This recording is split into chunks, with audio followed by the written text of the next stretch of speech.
Ça brille entre Koffi Olomide et Denis Lessi. Bazo la nini, koza pete, yoka, tina suka, vraiment. Yindi, eza yinda, na ebite ba wele la nini, monsali yanzambe, pasteur Denis Lessi, au Azami, Colon à Paris. Il séjourne à Paris, vraiment. Alors, ceux que ça au nouveau ou nouvelle sur cette chaîne, n'hésite pas surtout de le faire. Abonne-toi, partage, like vidéo et copie sa biso pe nguyangu makasi ya ko sale la bino musala. Sans plus tarder, vidéo déjà on a chez la bino son tolanda together nabino. Bazo wele la nini ba star na biso star ya musique na star ya pasteur na biso a na ebité soka déserta na ye akoma na ye musicien mais moko musique apparemment ils sont simbate azongi na ye na makambo ya nzambe. D'ailleurs kuta kendaki ko rendre hommage na la sœur Lucie na Paris, en tout cas après ça qui est parole na zapi na image na rocher la bino. En tout cas sans plus tarder mes amours, tolanda together. C'est parti. Aucun musicien congolais n'a de liste dans la porte parler. Pour bazwa mbongo nga nazomona bazali de mbongo tibamso kuta ba nazwa mbongo bango tu nani bamso kuta ba Koffi Olomide ça boko faire la mbongo atana mbongo te ezaka ba mbongo ya kolia komela te mo pa mo ko na lobby mbongo kolia ça banda ku bongo ya bomo fleury banda ba 1 million ya na combien ba 1 million j'ai nanda kuna gombe nanda muna ma campagne nanda kuna mo fleury nanda ku na matete so 4 nanda banda ku na ba cité verte nanda banda partout t'as fait pas moi je suis parmi les pasteurs organisés. Tu peux demander à Roger Lessi. Beaucoup de gens ne pensent pas à Roger Lessi. Quand je parle ici, ils m'écoutent. Donc moi, je ne suis pas dans la blague. Moi, je suis un homme installé. Tu ne fais pas un bon hôtel? Non, ils ont un bon hôtel. Vous avez bien. Comment on est capable de faire maintenant, tu as un message. Non, tu as bien. Il y a un baby qui a un petit monde na TV. Il y a un mokolo. C'est vrai. Comme président de la République, on a eu parce que les ministres on a 100 ans, on a eu qui est petit. Non. Quand déjà quelqu'un, moi, je suis un bimili belle et basse arrêté. Ndondo kishio abongo azobengo nanika yende muta obenganga tendo kishio no bengo ka Denis Lessi tendo bengo prophète tendo bengo prophète Lessi pasteur Denis Lessi ça dépend. Donc il peut pas aller à la télé comme si ngam nando luka relation pendant été yende alukanga aluka kondeni na braza na nini kala abina linga ko mingi te 2h du matin à alukanga. OK bon ça un problème il faut to kutana et tout solo. OK c'est tout na za piringa ti lelo. Mais je n'ai pas aimé, mais ok, mais tout le monde a bien derrière benga zuma matina a un téléphone, tina chambre tout solo les lopertini un message. Donc bref, et là on a le beza Koffi. Quand vous parlez de l'argent, les Nigériens ont l'argent parce que leur musique il n'y a pas de tricherie. Biso ba pour dakababa na kisa ba somba musique était le remonter. Bana mbongote. Ba mbongo wana eza ba donc so que le président moi Kabelo 1 million. Kabelo OK ce mandat on ne peut pas ça la pas la biso. Mais que pas ton église. Moi, je suis pas non. Moi, je il a l'argent, il a mais bah, bon, on est 100 millions, non. Moi, 2 millions, moi, 1. On est un bon hôtel. Il n'y a pas millionnaire. Dans le bien, on est un bon hôtel, mais tu as des gars d'Indako. Quand il y a mon fleuri ou bien il y a des moi, il y a peine. Ok. On a combien? Donc, on a 2 millions. Toi, tu as millionnaire. On a un bon abandimbi. Mbongo bandimi nga nde na sombe église nga muna sombe instrument nga dépend bandimi na mbongo nini na mbongo na nga na zwaka uzwa wapi nga le abadimi ba président ne na ina kabila il me donne l'argent ando so badimi na apesa nga mbongo OK ba sasu wana ba ozo prophétiser pour na mais na lobby je suis un prophète OK na zaki pe na ba président o ba unet ba buzise wana bala mona arche OK ah bien sûr na ya mama na ba roi Maroc na ya mama na ba kozebele ne faut pas me dire que na za n'importe qui non je suis un grand homme de Dieu. Na sala ba LC awa na sala ba grande salle presque Europe te wato boya hotel te go boya te mais est-ce que yo ba bato bayaka c'est ça aussi bato ba pesa nga yo yibi bato ba pesa ba donation te boza bula bolia mbonga mabonza mbonga non mabonza ngo combien netinga de lesi on olia libonza combien à l'époque non on ça la stade de Martyrs c'est 400 à 500 000 $. J'ai fait 900 de Martyrs ça fait combien les lots sont te pe libaya autant de ça na lobby hein. Le Dieu qui m'a libéré des ours peut me libérer de lions. Je connais la stratégie pour remplir un stade. Même fallait à Benganga, il vient à yo ça la blogo déjà. Idée à nini, à soit peu conseil. Toi ça va être un stade Bengaro. Bah on y sauté. OK. Mais il y a des gens qui veulent écouter. Donc Il faut travailler avec les dieux qui ont réussi, les gens qui ont réussi. L'expérience. Et là, on est ça là que... Tu vas comprendre les locaux. Mais je vous ai dit que l'argent, il y a Moutou, au moins, il y a Bango, et tout ça, on a coupé. Mais ça a 20 millions. Mais oh, il y a bien des musiciens congolais. Ils sont des musiciens congolais, jet moko. Ndako moko c'est extraordinaire, ça te. Kabandako ya ngolo, ya ngolo to to ngala. Bon, nani aza na ba voiture to sombate na Congo. Montre nini to sombate. Yebisanga elama nini o tel misia ko somanga na ko sombangote. Ou Moïse a ko sombate. OK. Ou Mike a ko sombate. Le problème de la comparaison des sommes, c'est difficile, il y a pas mutu. Mais tu as un bon extraordinaire en atema. Voilà. Pour ceux qui ont un ngo, mais tu as rapporté dans Air France T. Mais tu as un jet, tu as carburant, bah, tu as quitté. Voilà, et là on est ça là, au sommet le pan où il y a osé l'été dans motel fékin. Bon, le pan on est allé qui a maman Bobilada. OK.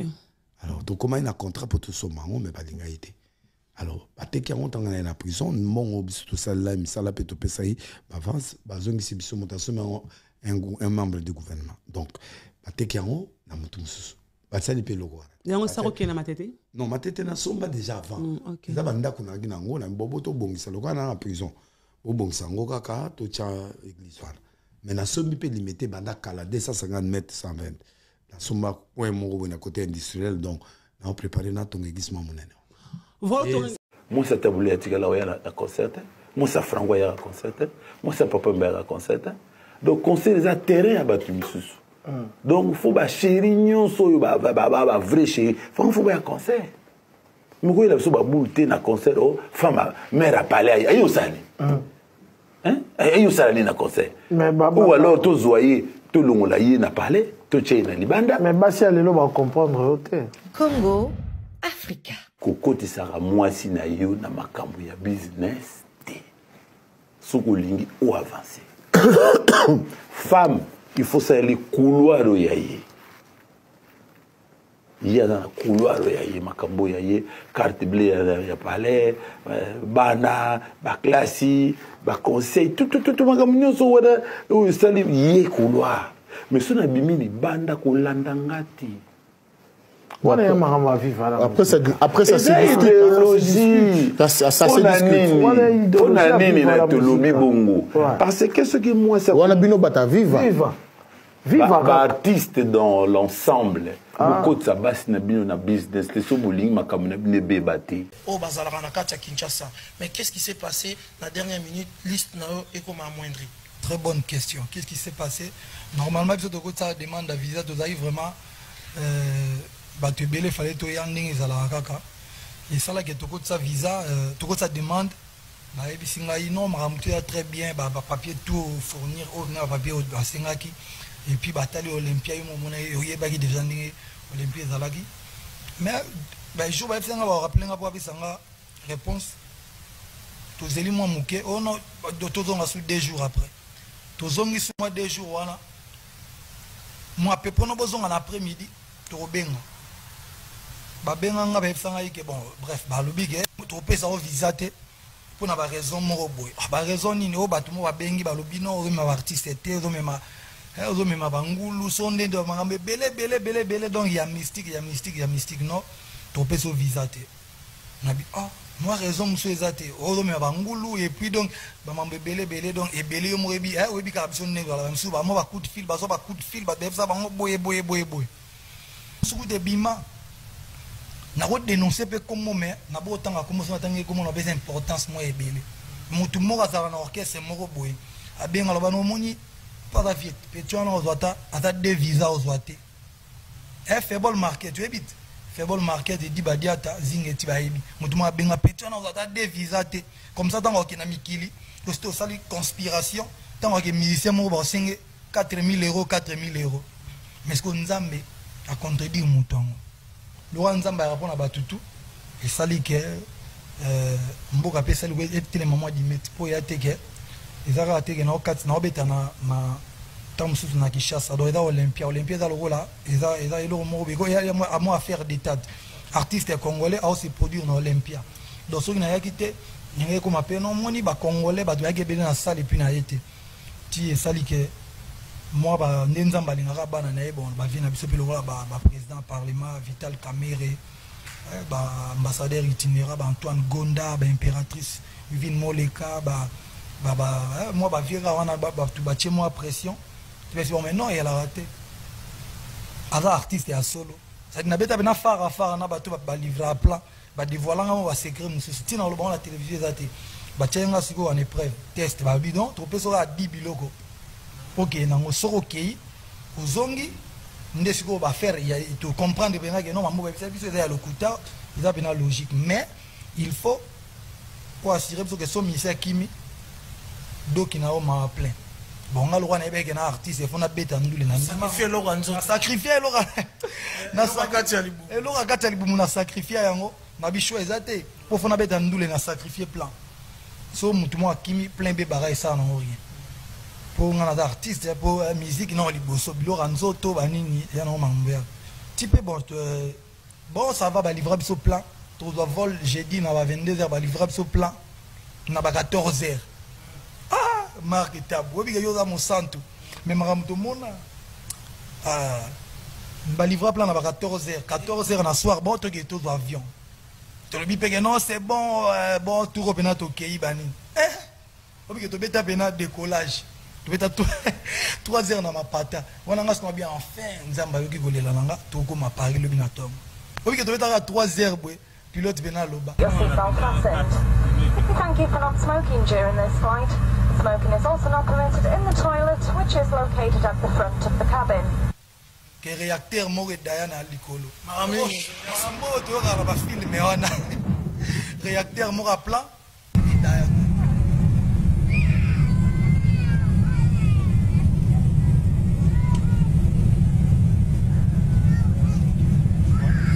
Et d'ailleurs parce que d'ailleurs tu vas côté ba Cameroun na côté ba Zamba moro boy. To beta atterrissage forcé na Brazzaville. Na réacteur moto qui tabo ndeke mo akoti na réacteur ba makambo to mona bat basala ba théâtre mais to vivant on a ba avant concert on a ce qu'on est jeudi to quitter na Brazzaville ba 1h to paiement donc 14h il y a les 6 nazano na Brazza to zela ba bongisa avion ba nini tito ko na Paris so ba minuit boy. Mesdames, Mesdemoiselles et Messieurs, j'espère que vous vous portez bien tous, j'espère que vous allez bien. Je suis le révérend général Kami Makosso El Pibe de Oro, l'homme tombé du ciel sans blessure, l'homme de la Cosa Nostra, el professeur de la Haute Académie de la Marmaille, El Fliamento, l'homme le plus doué de sa génération, l'influenceur le plus capé de son époque. S'il y a un peuple qui me déçoit au plus haut niveau, ce sont les Congolais de Kinshasa. Je le dis, que cela plaise ou que cela ne plaise pas, ils vont faire des centaines de milliers de lives. Eza Makosso, Makosso, ton nom veut dire pied de porc. Faites ce que vous avez à faire. Mais s'il y a un peuple qui me déçoit au plus haut niveau sur le plan mondial, ce sont les Congolais de Kinshasa. Mesdames, Mesdemoiselles et Messieurs, nous venons d'assister au concert de Ferregola, qui vient de finir son concert au niveau de la France. Et je constate qu'il y a déjà des polémiques entre les Congolais. Certains qui disent, nous sommes avec Fally Ipupa, les Warriors. D'autres qui disent, nous sommes avec Ferregola. Les partisans de Fally Ipupa, que j'aime de tout mon cœur, moi-même en tant que Warriors, disent, nous avons pris le soin. Dès 19h, nous avions déjà rempli la salle. Et vous, jusqu'à 21h30, vous n'avez pas encore rempli la salle. Mesdames, Mesdemoiselles et Messieurs, ces deux clans qui sont en train de se battre, ce sont des Congolais. Ils prennent une salle mythique, Mesdames, Mesdemoiselles et Messieurs, que les Ivoiriens, malgré tous les décalés coupés, nous n'arrivons pas à remplir. Quand nous, on veut faire des spectacles au niveau de la Côte d'Ivoire, on est limité à la petite salle. J'oublie même le nom. La petite salle dans laquelle Yodé ici ont chanté. Nous avons José qui est venu là-bas. Nous avons, comme on appelle ça, le groupe PA qui va faire un concert là-bas. La salle que vous utilisez là. La grande salle de, comme on appelle ça, des arénas. Vous avez une fois vu un Togolais faire un programme là-bas. En dehors de Sidiki Diabaté. Vous avez déjà vu un Ghanéen, plutôt, je peux le dire, un Ivoirien organiser un tel spectacle? Aucun. Ce sont les Congolais qui, au niveau mondial, sont capables de remplir la salle de Bercy sans aucun problème. Et à quoi nous assistons? À des rivalités stupides comme si nous sommes dans une classe de récréation. Les rivalités à 2 balles. 2 enfants du même pays qui hier étaient des frères. Mesdames, mesdemoiselles et messieurs, je suis dépassé. Je vois que la haine entre les deux clans amène des gens à insulter leur maman, à insulter leur papa. Mais qui gagne? C'est le Congo qui gagne. Quand Ferré Gola remplit le stade, c'est le Congo qui gagne. Quand Fally Ipupa remplit le stade, mais c'est le Congo qui gagne. Les artistes qui sont avec Ferré Gola, ils sont de quelle nationalité? Congolais. Les musiciens qui sont avec Fally, de quelle nationalité sont-ils? Congolais. L'argent va dans les poches de qui? Des artistes congolais. Les œuvres caritatives sont créées pour qui? Pour les Congolais. Les œuvres sociales pour les Congolais. Les maisons sont construites où? Au Congo. Et nous avons des Congolais. J'ai même des Congolais qui m'envoient des messages. Oh mon général, tu vois que Fally, il est ceci, il doit faire partie de la communauté LGBT. Mais j'ai dit, madame, vous avez un problème. Vous êtes en train de parler d'un Congolais qui, à ce jour, ce n'est pas un débat. Parce qu'il faut savoir placer les mots comme il faut le faut. L'artiste congolais mondialement respecté et connu à l'heure où nous parlons s'appelle Fally Ipupa. L'artiste mondialement respecté sur le plan mondial à l'heure où nous parlons, c'est Koffi Olomide. Vous entrez dans des palais, on connaît Koffi Olomide. Mais l'on respecte Fally à cause de son professionnalisme. Et nous avons Ferré Gola, musicien, je peux le dire, acoustique d'une dimension extraordinaire dans le domaine de la rumba qui est en train de faire la fierté du Congo à un niveau extra danger. Mais qui doit être content? C'est le peuple congolais. Qui doit dire, nous avons les meilleurs artistes au monde capables de pouvoir remplir n'importe quelle salle aux États-Unis et au niveau de l'Europe. Mais à quoi nous assistons? À des batailles. Et pendant ce temps, vous êtes en train de prier pour que à Goma, la paix puisse venir. Mais si le comportement que nous avons, nous-mêmes en tant que Congolais, rien que pour de la musique, nous sommes capables de nous tuer. Et quand le Congo va retrouver toutes ses richesses, mais nous serons capables alors de nous détruire, maman. Soyons sérieux, soyons vrais un jour. Ces enfantillages qui sont en train de se faire, ces conneries qui sont en train de se faire, ces divisions stupides, mettent en mal l'image du peuple congolais. S'il vous plaît, à un moment donné, devenons responsables. J'ai vu des personnes qui étaient prêtes à boycotter le conseil de Fally. Des personnes qui étaient même pas fait des manifestations. C'est curieusement, je ne les ai pas vus aussi motivés face au conseil de Ferré Gola. Vous voyez, c'est 2 poids, 2 mesures. Ce n'est pas sérieux. J'ai vu des personnes qui étaient très déterminées à faire la promotion du conseil de Fally, mais qui étaient prêts à boycotter, même si certains médias, le conseil de Ferré Gola. Ce n'est pas sérieux. Mesdames, mesdemoiselles et messieurs, disons-nous une vérité une fois pour toutes. Est-ce que l'attitude que les Congolais sont en train d'avoir est une attitude digne pour l'un des pays qui est le plus riche en matière de ressources? Regardez souvent comme les Congolais de Brazzaville sont morts quand même des Congolais de Kinshasa. Pourtant, en matière de superficie, en matière de richesse souterraine, il n'y a pas match. Mais à cause de quoi? Votre faiblesse, c'est votre division. Le Congolais sera toujours prêt à trahir le Congolais. Parce que tout simplement, le Congolais ne veut pas voir le Congolais avancer. C'est grave. Ni Fally a raison, ni Ferré a raison, ni Koffi Olomide a raison. Celui qui a raison, c'est le Congo. Mesdames, mesdemoiselles et messieurs, vous savez que le pasteur Moïse Imbie aura très bientôt, dans le mois de mai, le concert le plus révoltant jamais organisé au niveau du Congo sur le plan religieux, au stade des Matilles. Mesdames, mesdemoiselles et messieurs, j'aimerais regarder les Congolais droit dans les yeux. C'est pour la première fois que je suis en train de me préparer pour arriver au Congo-Kinshasa. Je connais le Congo-Brazzaville. J'ai fait le Congo-Brazzaville, plutôt le Congo-Pointe-Noire et le Congo-Brazzaville. Je n'ai jamais vu le Congo-Kinshasa. C'est la première fois. Et je viens pourquoi? Parce que dans les prières et selon les révélations que Dieu a données à des milliers de prophètes, le conseil du pasteur Moïse Imbie sera une pierre qui va prendre le soin d'abattre l'homme fort qui contrôle ce pays. L'homme fort qui sème la mort dans ce pays. Raison pour laquelle j'aimerais m'adresser à tous les Congolais. Parce que souvent, quand on parle, il y a toujours des Congolais animés d'un esprit de sorcellerie notoire, d'un esprit bipolaire notoire. Eh bien, il est pasteur, il a appris que...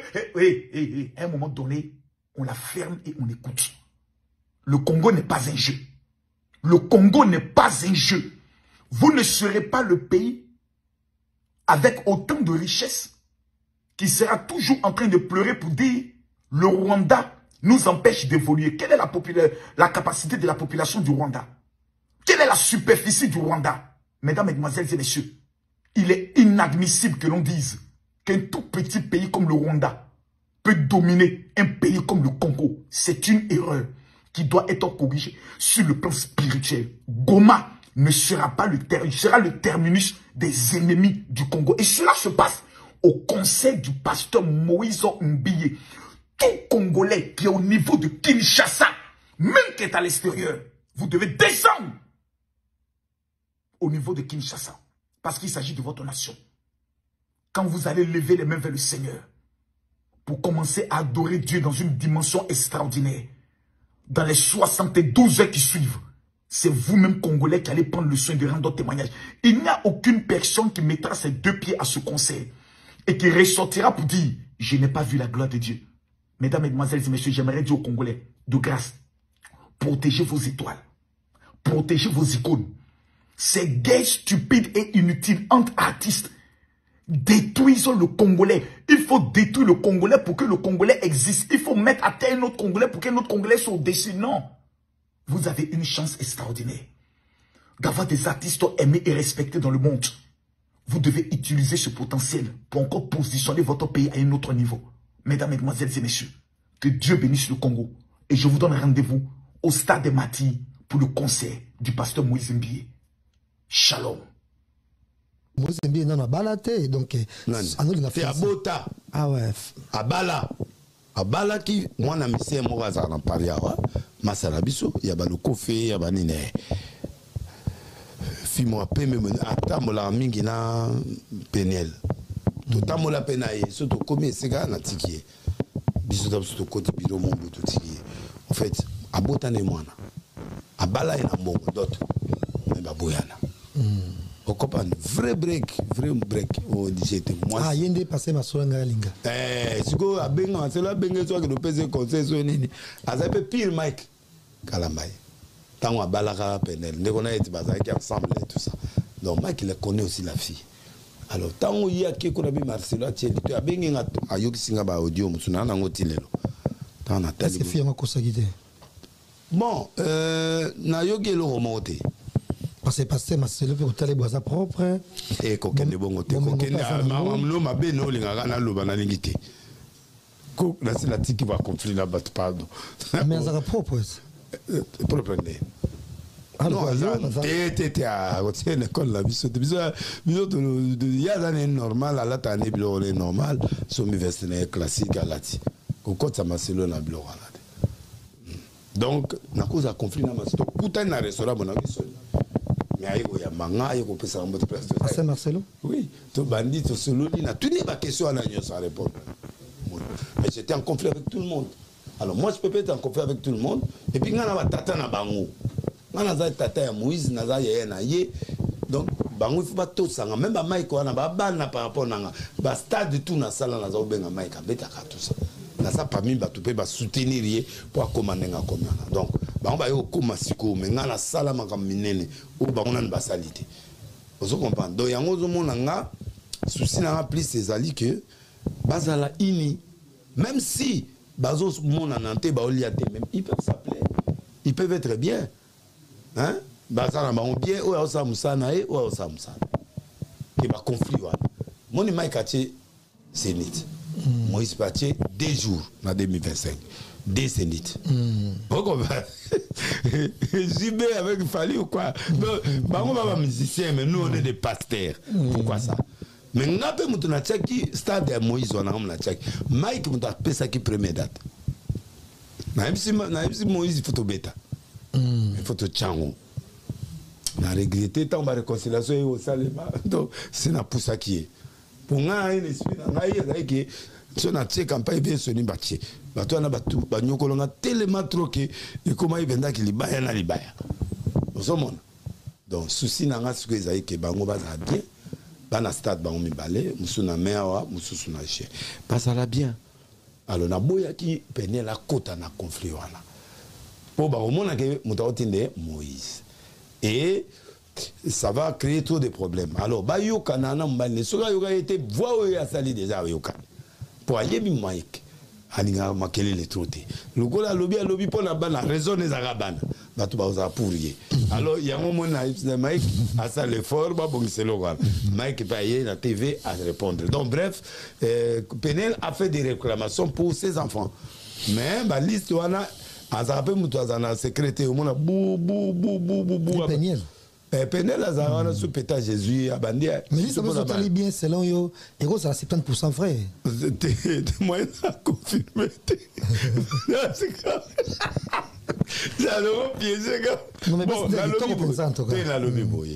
Il y a des gens qui sont déjà mariés. Quand on dit 30%, on va célibataire. 70%. Non, il y a célibataire dans la toile.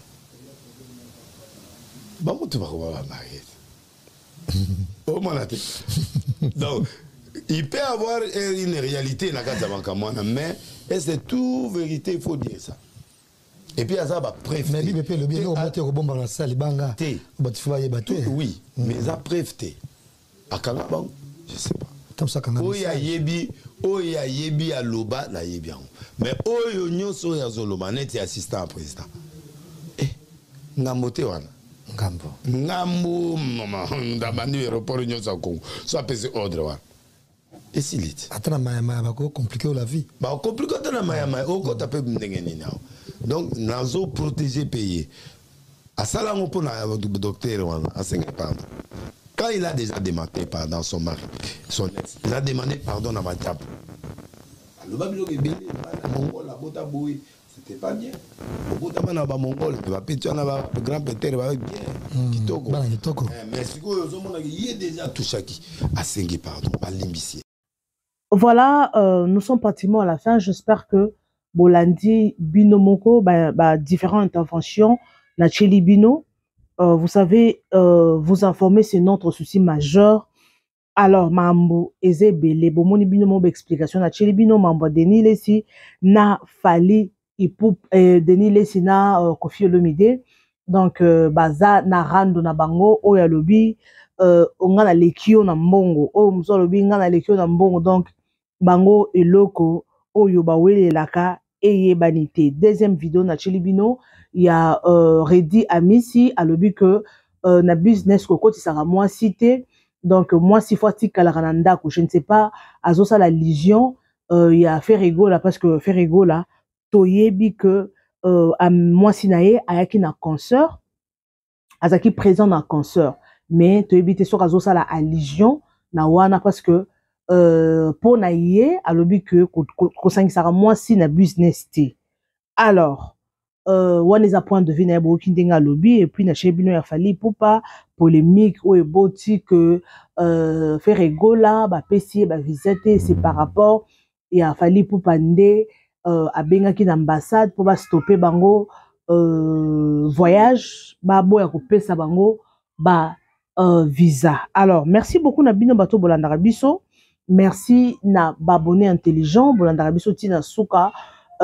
Merci la confiance Oyo Bino Bozo Pesa Biso. Alors, bon, ça a toujours connecté, vous informer, c'est notre souci majeur. Et vidéo ya souka na chele bino Yamakoso au boyebi que nos influenceurs na Côte d'Ivoire en tout cas à l'obéli concert il y a Ferrigola à l'obéli père Rankin il y a Fali pour pana Ferrigola pour naie biso ba Congo ba congolais toza vraiment strong pour na bango moko ba ivoirien ba kokata na ba consort na bango ba kokakata ko remplir salle il y a 3000 5000 membres mais biso ba congolais to na ba 8000 ba 10000 ba 20000 en tout cas totika ba polémique. Merci beaucoup, je vous retrouve next time avec un nouveau numéro. Partagez la vidéo, commentez et kosa la biso vrai kitoko. Je vous aime, je vous adore, les amoureux de Bibi Chumbombo officiel.